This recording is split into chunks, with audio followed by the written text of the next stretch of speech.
एक शहर दिल्ली में रमन नाम का एक लड़का रहता था। वो शीला नाम की लड़की से बहुत प्यार करता था।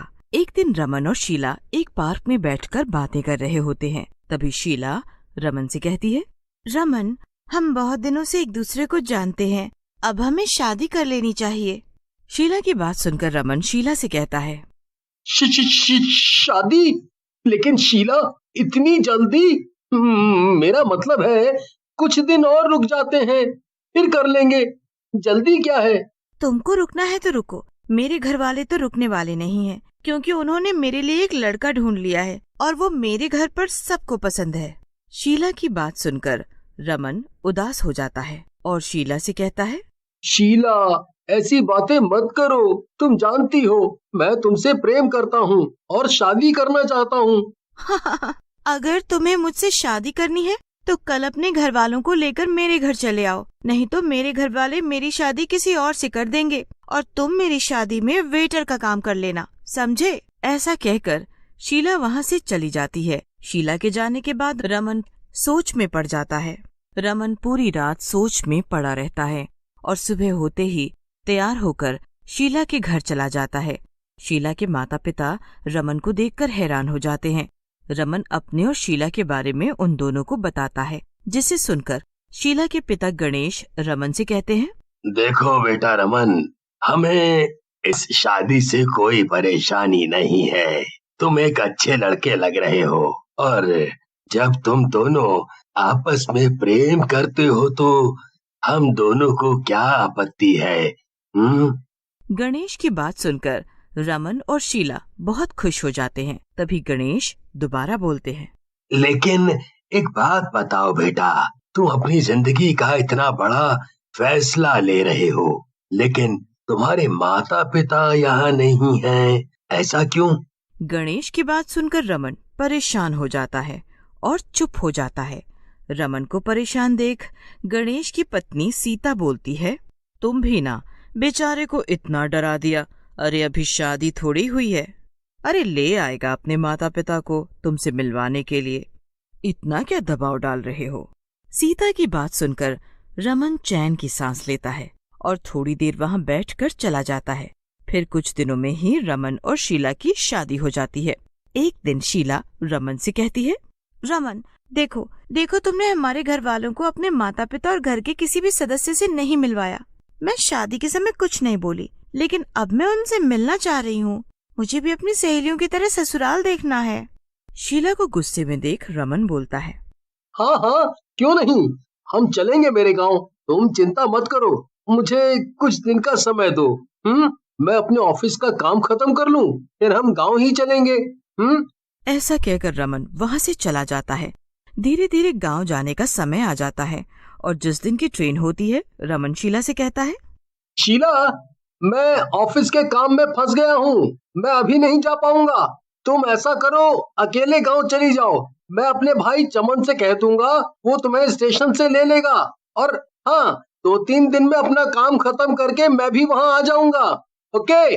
शीला को रमन की ये बात अच्छी नहीं लगती, लेकिन फिर भी वो ट्रेन में बैठकर रमन के गांव शाहपुर पहुंच जाती है। रात का समय होता है। शीला ये देखकर घबरा जाती है। ये स्टेशन कितना डरावना है। कुत्ते कितनी जोर जोर से रो रहे हैं। ऊपर से रमन का भाई भी रमन की तरह कितना गैर जिम्मेदार है, अभी तक स्टेशन नहीं आया। एक काम करती हूँ, अकेले ही यहाँ से चलती हूँ। शीला वहाँ खड़े खड़े सोच ही रही होती है कि तभी वहाँ एक बूढ़ा आता है और शीला को बोलता है, शीला बेटी, यहाँ से चली जाओ, यहाँ से चली जाओ, नहीं तो मारी जाओगी। बूढ़े की बात सुनकर शीला घबरा जाती है और स्टेशन से बाहर आ जाती है। बाहर एक तांगे वाला बैठा होता है। शीला तांगे वाले के पास जाती है और बोलती है, तांगे वाले भैया, मुझे शाहपुर जाना है, चलोगे क्या? शाहपुर का नाम सुनकर तांगे वाला डरते हुए कहता है, शाहपुर? वो भी रात में? कैसी बात कर रही हो बहन, मैं तो क्या, कोई भी वहाँ नहीं जाएगा। तांगे वाले की बात सुनकर शीला डर जाती है और बोलती है। इससे पहले तांगे वाला कुछ कहता, रमन का भाई चमन वहाँ आ जाता है। चमन की शक्ल हूबहू रमन से मिलती थी। शीला इतनी डर गई होती है कि वो चुपचाप चमन के साथ चलने लगती है। क्या हुआ भाभी, इतना डर क्यों रही हो? हैं? मैं आपका देवर चमन ही हूँ, समझी? इसलिए डरो मत। चमन की बात सुनकर शीला चमन से कहती है, चमन, मैं डर नहीं रही। मैं ये सोच रही थी कि वो तांगे वाला शाहपुर के नाम से इतना घबरा क्यों रहा था। शीला की बात सुनकर चमन जोर जोर से हंसने लगता है और बोलता है, रमन भैया सही कह रहे थे कि मेरी भाभी थोड़ी शक्की है। अरे वो इसलिए घबरा रहा होगा क्योंकि रात का समय है, और क्या हो सकता है, हैं? फिर चमन और शीला घर आ जाते हैं। घर पर रमन की माँ तुलसी दरवाजे पर खड़ी होती है और शीला को देखकर खुश हो जाती है। अरे वाह, कितनी प्यारी और सुंदर है मेरी बहू। इसीलिए मेरा नालायक रमन इतना लड़ रहा था और मरा जा रहा था तुझसे शादी करने के लिए। तुलसी की बात सुनकर शीला शर्मा जाती है। ये देख तुलसी बोलती है, बहू, मैंने तुम्हारे लिए खाना बनाया है। रात काफी हो गई है, खाकर सो जाओ।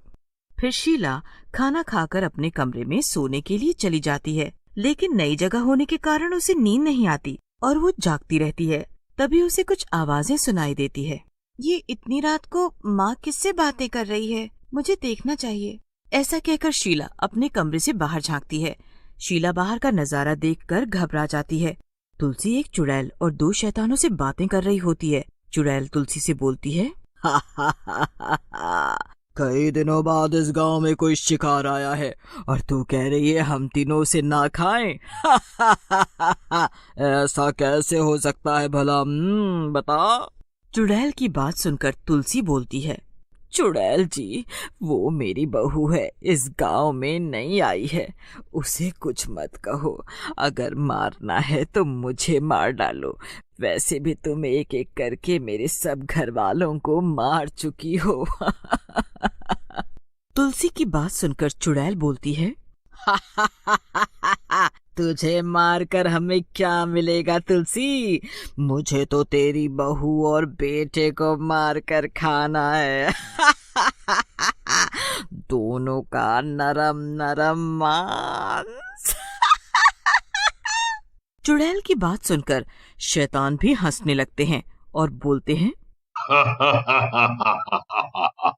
सही कह रही हो चुड़ैल जी, इसकी बहू और बेटे का मांस खाकर तो मजा ही आ जाएगा। तुम चिंता मत करो मेरे भूखे शैतानों, बहुत जल्दी इसकी बहू और फिर इसके बेटे का नरम मांस तुम्हें खिलाऊंगी। ऐसा कहकर चुड़ैल और दोनों शैतान वहां से चले जाते हैं। शीला ये सब देखकर घबरा जाती है और अगले दिन सुबह ही वहां से जाने का निर्णय कर लेती है। अगली सुबह शीला तुलसी के पास जाती है और बोलती है, माँ, मैंने रात में सब कुछ सुन लिया है और मैं अब इस गांव में नहीं रह सकती। अपनी जान खतरे में नहीं डाल सकती, इसलिए मैं यहाँ से जा रही हूँ। शीला की बात सुनकर तुलसी बोलती है, तू सही कह रही है बहू, यहाँ से जितना जल्दी हो सके भाग जा, नहीं तो वो चुड़ैल तेरी जान ले लेगी। शीला को कुछ भी समझ नहीं आ रहा होता। चमन और उसके परिवार वाले शीला से बातें कर रहे होते हैं कि तभी वहाँ चुड़ैल आ जाती है और बोलती है, तुम लोग इतनी सुंदर लड़की को मुझसे दूर भगा रहे हो। अरे ये कहीं नहीं जा पाएगी और इसकी मौत मेरे और मेरे शैतानों के हाथों लिखी है। हाँ। ऐसा कहकर चुड़ैल शीला की तरफ बढ़ने लगती है, लेकिन तुलसी बीच में आ जाती है और चुड़ैल से बोलती है, चुड़ैल, तू मेरे पूरे परिवार को मार कर खा गई, लेकिन मैं तुझे मेरी बहू की जान नहीं लेने दूंगी। ऐसा कहकर तुलसी चुड़ैल को पकड़ लेती है और शीला से वहाँ से जाने को कहती है, लेकिन शीला बोलती है, माँ, तुमने मुझे अपनी बेटी की तरह प्यार दिया है, मैं तुम्हें छोड़कर कहीं नहीं जाऊंगी, चाहे मेरी जान ही चली जाए। शीला वहीं खड़ी हो जाती है। शैतान और चुड़ैल शीला की तरफ बढ़ने लगते हैं। जैसे ही शैतान शीला की तरफ बढ़ता है, वहाँ रमन आ जाता है लेकिन चुड़ैल इससे पहले कुछ करती, रमन चुड़ैल और शैतान के ऊपर भी पवित्र गंगा जल डाल देता है। चुड़ैल और शैतान भी जल जाते हैं